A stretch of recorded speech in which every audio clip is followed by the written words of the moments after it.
너무 춥지 않으세요? 춥죠? 예, 저 팬을 좀 꺼주셨으면 좋겠어요. 우리가 에어컨을 오늘 처음 틀었는데 에어컨이 작동이 잘 되는 것 같아요. 팬을 좀 다 꺼주시면 되겠어요.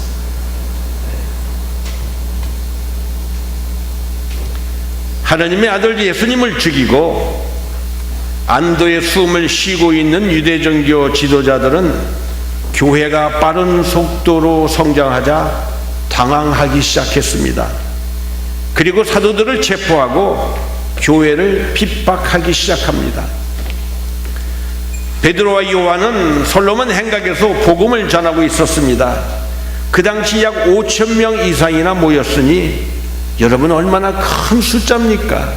그 조그만 동네에서 5,000명이 보였다는 것은 상상을 초월하는 숫자인 것입니다.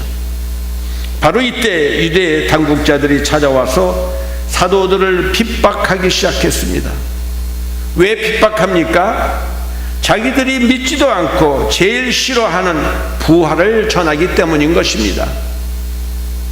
그런 와중에도 사도들은 복음을 전합니다. 그 결과 사도들을 법정 중앙에 세우고 너희가 무슨 권세와 누구의 이름으로 이 일을 행하느냐고 사도들을 신문하기 시작했습니다. 그러자 베드로가 성령이 충만하여 유대 지도자들의 죄를 폭로하면서 십자가에서 죄 없이 죽으신 예수님을 증거합니다. 왜냐하면 죄인들이 구원받는 유일한 길은 예수님을 믿어야 하기 때문인 것입니다. 바로 이 외침이 베드로의 외침이요, 이 외침이 주은혜 교회의 외침이며 바로 우리의 외침이 되어야 될 줄 믿습니다. 돈을 달라는 안준뱅이에게 은과 금은 내게 없다는 말은, 다시 말하면 돈이 없다고 하는 말은 분명 실망을 주는 말인 것입니다. 그러나 예수 그리스도 이름은 이 안준뱅이에게 큰 구원과 희망을 주었습니다.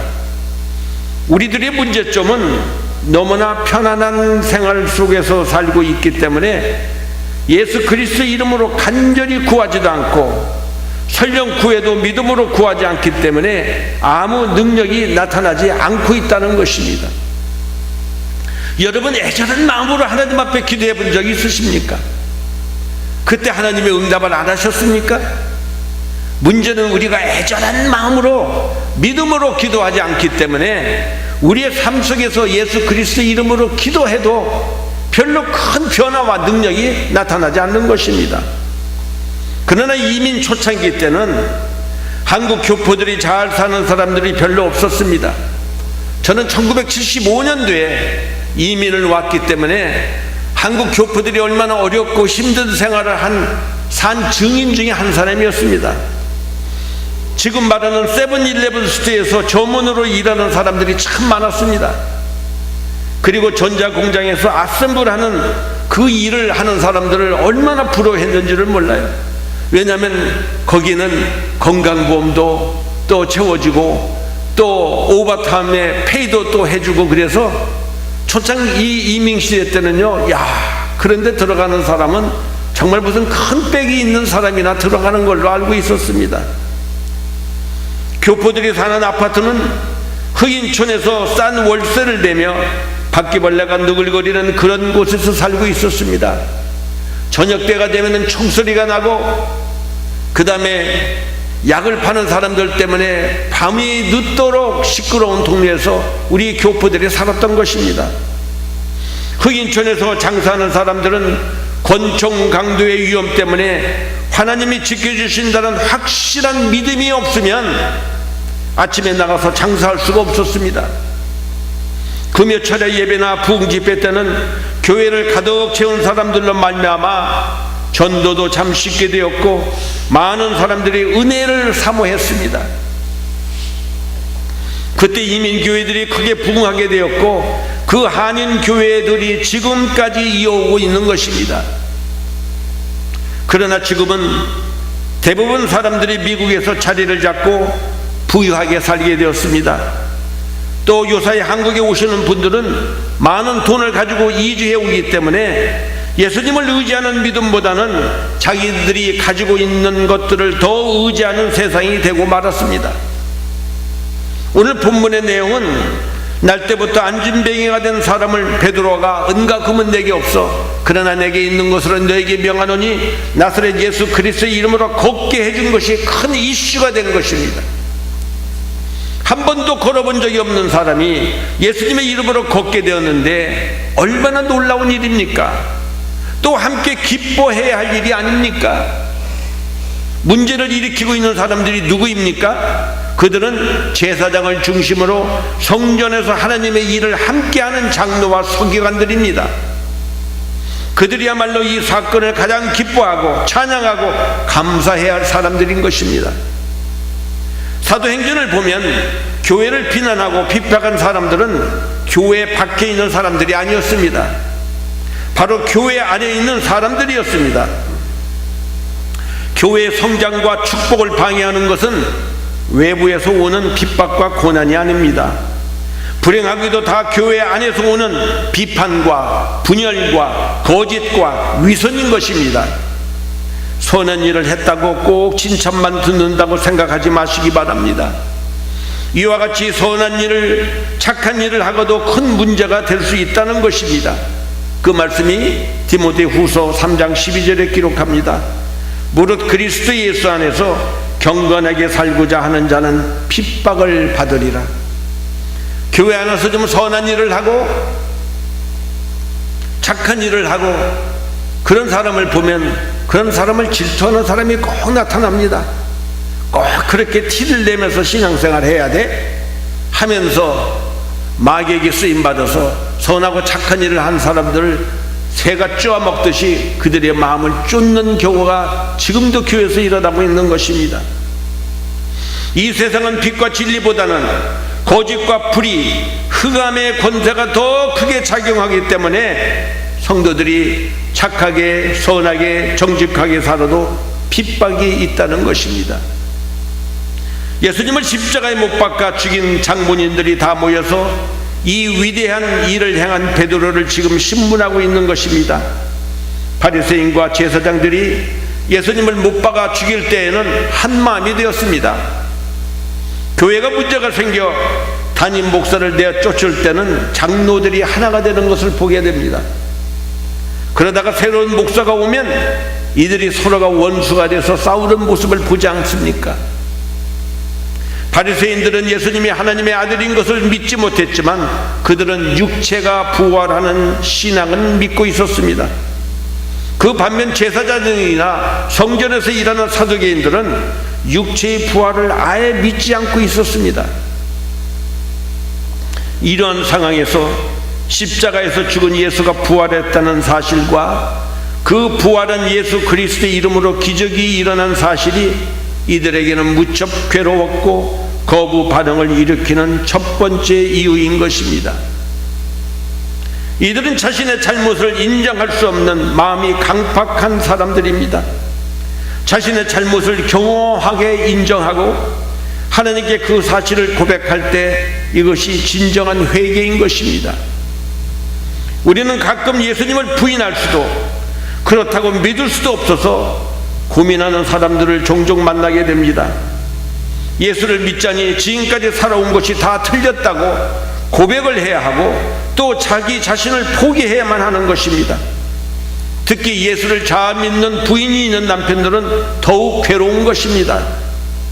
부인에게는 너무 감정적으로 예수를 믿는다고 욕도 하고 무식하다고 핀찬을 주었기 때문인 것입니다. 그러면서도 자기가 교회에 나가지 않은 것을 굉장히 지성적인 것처럼 합리화합니다. 그런데 안 믿자니 불안한 것입니다. 양심이 소리를 지릅니다. 그리고 생각하지 못한 이상한 일들이 자꾸 일어나는 것입니다. 왜 그렇습니까? 사랑하는 아내가 얼마나 기도를 많이 했겠습니까? 내 남편 깨어지게 해 주시옵소서. 하나님을 찾고자 하는 마음을 주시옵소서. 회개시켜달라고 그 아내가 얼마나 기도를 많이 했겠어요. 이런 사람에게 해답은 아주 간단합니다. 빨리 예수님을 영접하는 것이 최선의 길인 것입니다. 왜냐하면 예수님은 길이요 진리요 생명이시기 때문인 것입니다. 바울은 회심하기 전에는 사울이라고 하는 이름으로 초대교회를 공포에 떨게 한 핍박자였습니다. 바울은 스데반 집사를 죽이는 데 앞장섰습니다. 그리고 유대교를 열심히 섬겼기 때문에 대제사장에게 공문을 받아 멀리 다메섹까지 쫓아가서 예수 믿는 자를 체포하려고 했습니다. 바울은 교회를 적극적으로 핍박하는 데 앞장섰습니다. 살기가 등등해서 말을 타고 다메섹으로 예수 믿는 자를 잡으러 갑니다. 그런데 밝은 대낮에 하늘에서 빛이 비쳤습니다. 바울은 순간적으로 정신을 잃고 말에서 떨어졌습니다. 하늘에서 생생한 음성이 들려옵니다. 사울아 사울아, 네가 어찌하여 나를 핍박하느냐? 바울이 묻습니다. 주여, 니시오니까? 다시 하늘에서 소리가 들려옵니다. 나는 네가 핍박하는 예수라. 예수님을 잘 믿는 사람을 핍박하는 것은 바로 예수님을 핍박하는 것입니다. 여러분 믿으십니까? 바울은 큰 충격을 받았습니다. 바울은 예수가 죽은 줄 알았습니다. 예수가 한때 많은 사람들을 미혹해서 메시아인 것처럼 행세했지만 십자가에서 죽은 것으로 다 끝난 줄을 알았습니다. 혹 제자들이 예수가 부활했다고 소문을 퍼뜨리지만 그것은 제자들이 예수의 시체를 훔치고 거짓말하는 것으로 사울은 알았습니다. 죽은 줄 알았던 예수가 다시 살아나서 나타났다면 이보다 더 큰 충격이 어디 있겠습니까? 바울은 자기가 직접 체험한 것을 부인할 수가 없었습니다. 바울은 부활하신 예수님을 만남으로 말미암아 모든 것을 다 믿게 되었습니다. 왜 우리는 신앙생활 하는데 변화가 없는 것입니까? 부활하신 예수님을 만나지 못했기 때문인 것입니다. 예수님에 대해서는 너무나 많이 들어서 다 알고 있습니다. 그런데 그 예수님이 내 안에, 내 가슴에 계신 확신이 없는 것입니다. 부활이 없다면 기독교가 다른 종교와 다를 것이 무엇이겠습니까? 부활을 믿지 않는다면 사도신경의 신앙 고백은 아무 의미가 없는 것입니다. 몸이 다시 사는 것과 영원히 사는 것을 믿사옵나이다. 이것을 빼고 우리는 무엇을 믿을 수 있겠습니까? 우리가 영원히 산다는 것을 믿는다면 우리는 이렇게 살 수가 없는 것입니다. 무언가가 우리의 삶의 변화가 반드시 있어야만 되는 것입니다. 믿음은 이론이 아닙니다. 믿음은 지식도 아닙니다. 믿음은 실체이며 믿음은 체험인 것입니다. 예수님을 교리로만 믿으면 율법주의자가 됩니다. 우리는 교회 다니는 종교인이 되어서는 안 되는 것입니다. 우리가 이 세상에 살면서 희망을 가지고 살 수 있는 것은 날마다 주님과 인격적으로 교제하며 사랑하며 살 수 있기 때문인 것입니다. 사울이 부활한 예수님을 만나고 난 후 예수 그리스도가 하나님의 아들이신 것을 인정하고 겸손하게 회개할 때 사울이 변해 바울이 되었고 이방인들에게 복음을 전파하기 위해 쓰임받는 하나님의 귀한 그릇이 되었습니다. 두 번째로 예수님이 부활하신 메시아요 하나님의 아들이라는 사실이 밝혀지게 되면은 예수가 하나님의 이름을 모욕했기에 그 죄로 십자가에 못 박아 죽인 이 일이 거짓으로 드러나게 되면 자신들의 위치가 위험받기 때문인 것입니다. 게다가 갈릴리의 무식한 어부 베드로가 예수 이름으로 기적을 베푼 사실이 그들의 자존심을 무척 상하게 만든 것입니다. 성전의 책임자는 대제사장입니다. 대제사장은 모든 사람에게 존경받는 높은 지위에 있는 사람입니다. 대제사장이 안전벨 일을 일으켰으면 얼마나 좋았겠습니까? 그런데 진짜 중요한 일은 베드로가 행했습니다. 베드로는 학벌도 없는 어부 출신입니다. 베드로가 높임을 받고 영광을 받는 순간입니다. 제사장의 체면은 엉망이 되었습니다. 마가복음 16장 17절 이하 말씀입니다. 믿는 자들에게는 이런 표적이 따르리니 곧 저희가 내 이름으로 귀신을 쫓아내며 새 방언을 말하며 뱀을 집으며 무슨 독을 마실지라도 해를 받지 아니하며 병든 사람에게 손을 얹은 적 나으리라 하시더라. 여러분 이 말씀 믿으십니까? 내가 믿음으로 손을 얹으면 귀신이 떠나가는 걸 여러분 믿으십니까? 내가 믿음으로 병든 자에게 손을 얹고 기도하면 병마가 떠나가는 것을 여러분 믿으십니까? 예수님을 믿는 자는 누구든지 예수님의 이름으로 기도할 수 있습니다. 귀신을 쫓아낼 수 있습니다. 병든 사람에게 손을 얹고 기도하면 병마가 떠나갑니다. 세 번째 이유는 이것이 본질적인 이유요, 바로 명적인 이유인 것입니다. 사탄의 세력은 항상 예수 그리스도의 복음을 방해해 왔습니다. 사탄은 예수님과 직접 싸울 수가 없습니다. 사탄은 감히 예수님을 대면할 수도 없고 싸울 수도 없습니다. 그러나 사탄이 예수 그리스도를 대적하는 방법이 있습니다. 그것은 바로 사람을 이용해서 그들로 하여금 하나님과 교회를 대적하게 만드는 것입니다. 사탄은 신학문으로 예수님을 거부하게 만듭니다. 사탄은 지성인으로서 예수님을 거부하게 만듭니다. 사탄은 높은 명예를 가지고 예수님을 거부하게 만듭니다. 바로 우리가 살고 있는 이 미국이 청교도의 신앙을 다 저버리고 물질 만능주의와 높은 위치에 있는 사람들이 하나님이 싫어하는 죄악들을 얼마나 저지르고 있는지 모릅니다. 이것이 바로 하나님을 반역하는 행위인 것입니다. 이것이 바로 스스로 자신에게 속아서 살고 있는 인간이 하나님을 대적하는 모습인 것입니다. 오늘 본문 8절 이하에 보면은 베드로가 성령이 충만하여 말하기를 너희가 십자가에 못 박아 죽인 그 예수를 하나님이 살리셨고 그 예수 그리스도 이름으로 이 사람이 건강하게 되었다고 말합니다. 이와 같이 성령이 충만하면 베드로와 같이 담대히 살 수가 있습니다.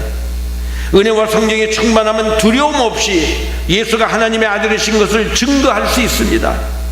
성령이 충만하면 신령한 지혜를 갖게 됩니다. 왜? 하나님의 거룩한 신은 지혜와 총명의 신이요 모략과 재능의 신이요 지식과 하나님을 경외하는 신이기 때문에 성령이 충만하면 여러분 세상에서 공부를 못해도 똑똑한 사람이 될 수 있는 것입니다. 성령이 충만하여 반대말이 무엇인지 아십니까? 사탄이 충만하여 말입니다. 사탄이 충만한 사람은 남을 헐뜯고 사람들의 치명적인 약점을 드러내고 상처를 주고 공격함으로써 자기의 이익을 취하는 것입니다. 안전배기를 일으키신 분은 바로 예수 그리스도라고 베드로는 고백하며 모든 정각을 하나님께 돌리고 있습니다. 인간이다 보면 좀 어깨도 좀 올라가고 은연중에 이 일을 행한 내가 그래도 좀 멋있는 것처럼 보일 수도 있는데 베드로는 이 모든 일을 행하신 이는 하나님이라고 고백합니다. 어떤 분들은 무대 체질이 되어서 영광을 받는 것을 좋아하는 사람이 있습니다. 특별히 목사 가운데서 아주 위험한 것입니다. 사탄에게 쓰임받고 있는 것입니다. 교회의 모든 영광은 하나님께 돌려야 합니다. 아멘입니까? 우리가 성경 공부를 해도 마목사의 제자를 삼는 게 아닙니다. 예수님의 제자를 삼는 것이 성경적이고 일을 하는 것이지 사람의 제자를 삼으면 안 되는 것입니다. 교회의 모든 영광은 예수님께 돌려야 합니다. 그렇지 않으면 교회는 사람이 모이는 곳이 될 수 있다는 것입니다. 우리의 봉사도 헌신도 우리의 헌금도 사실은 이 모든 일은 다 주님이 하신 것입니다. 내가 한 것이 하나도 없습니다. 내가 했다고 하면 남들이 인정해주지 않으면 섭섭하고 인정해주면 나도 모르게 내 자신을 자랑하게 되는 것입니다. 그러나 내가 했다고 인정해야 하는 일이 딱 하나 있습니다. 그것은 예수님은 2000년 전에 십자가에 못 박혀 죽으셨지만 그 예수님은 내가 내 죄악 가운데 있었을 때 내가 예수님을 죽였다는 고백이 우리의 고백이 되어야만 된다는 것입니다. 내가 죽인 그 예수님이 부활하셔서 나의 질병을 고쳐주시고 나를 절망에서 구원해 주시며 소망과 기쁨으로 살 수 있도록 우리를 일으켜 세워주고 계시다는 것입니다. 믿으시는 분만 아멘 하십시다. 이 예수는 너희의 건축자들의 버린 돌로서 진모퉁이의 머릿돌이 되었다고 오늘 본문은 말합니다. 예수님은 건축자들이 버린 쓸모없는 돌처럼 취급받았지만 우리에게는 구원의 모퉁이 돌 코너스톤이 되었습니다. 그것은 마치 세상에서 버림받은 죄인처럼, 간음하다 현장에서 붙잡힌 여인처럼, 12해를 혈류증으로 고통당하는 여인처럼, 영적인 문둥병을 앓고 있는 사람처럼, 소망도 없고 귀신 들려 죽을 수밖에 없는 그런 나를 하나님께서 택하셔서 하나님의 자녀로 살 수 있도록 축복해 주셨다는 것입니다.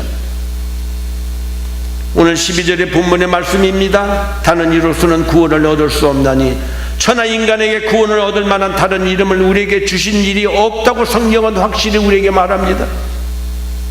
다른 이로서 우리가 구원을 얻을 수 있다면, 다른 종교에도 구원이 있다면, 선행으로 구원을 받을 수가 있다면 우리는 이렇게 예수님을 믿어야 할 이유가 하나도 없는 것입니다.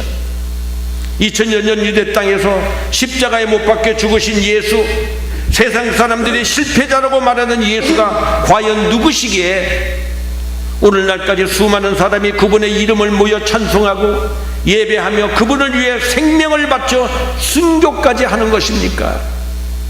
세상에서 아무리 위대한 진리가 있다고 해도 사람들은 그 진리를 자신의 사상이나 철학으로 만들 뿐이지 그 진리를 위해 자기 삶을 송두리째 바치지는 않습니다.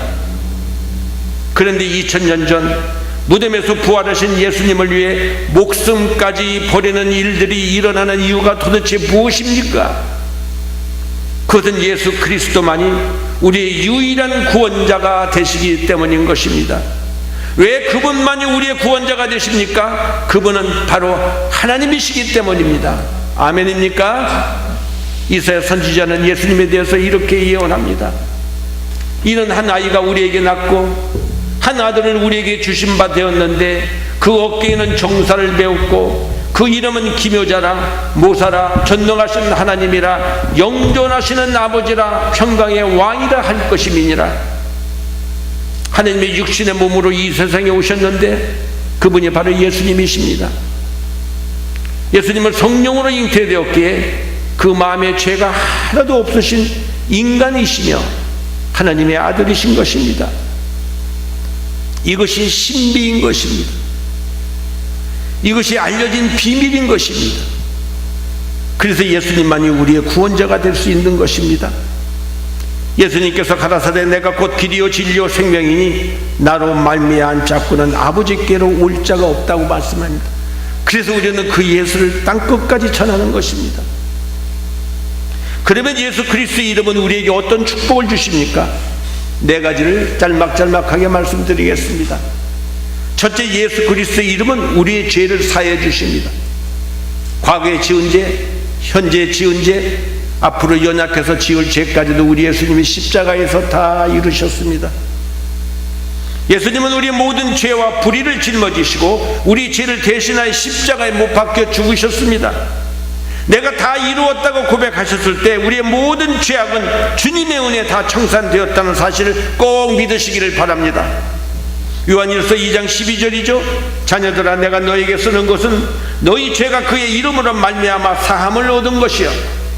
이렇게 예수님은 십자가를 통해서 우리의 죄의 문제를 완전히 해결해 주셨고 하나님 아버지와 우리 사이에 원수되었던 담을 허셨으며 화목을 가져다 주셨습니다.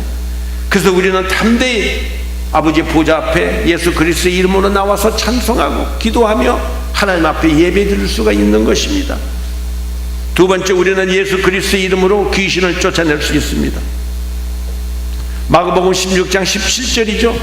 믿는 자들에게는 이런 표적이 따르니 곧 저희가 내 이름으로 귀신을 쫓아내며. 여러분, 이 세상에 얼마나 많은 귀신들이 있는지 모릅니다. 그 귀신의 떼가 얼마나 많은지 한 사람 앞에서 나온 돼지가 3,000마리 돼지 떼 안에 들어갔다는 사실을 여러분 기억하시기 바랍니다. 우리 인간의 이 마음에는요, there is no bottom, 바닥이 없어요. 싸워도 인간의 욕심과 이것이 얼마나 큰지, 여러분 귀신을 내어 쫓을 수 있는 권세가 내게 있다는 사실을 꼭 믿으시기를 바랍니다. 술에 중독되어 있으면 술을 먹게 하는 마귀 예수 그리스도 이름으로 묶으시기 바랍니다. 도박을 하면 도박하는 마귀를 예수 이름으로 묶으시기 바랍니다. 거짓말을 잘하면 그 거짓의 압이 되는 마귀를 예수 이름으로 묶으시기 바랍니다. 인터넷 음란 사이트를 자꾸 보게 하면 그 음란 마귀를 예수 이름으로 묶으시고, 그리고 예수 이름으로 킥아웃, 여러분 쫓아내시기를 바랍니다. 우리는 인간을 도둑질하고 죽이고 멸망케 하는 눈에 보이지 않는 원수 마귀와 씨름하고 싸워서 이겨야만 되는 것입니다. 우리의 씨름은 결코 눈앞에 있는 것들과 싸움이 아닙니다. 사람을 절대로 미워하지 마시기 바랍니다.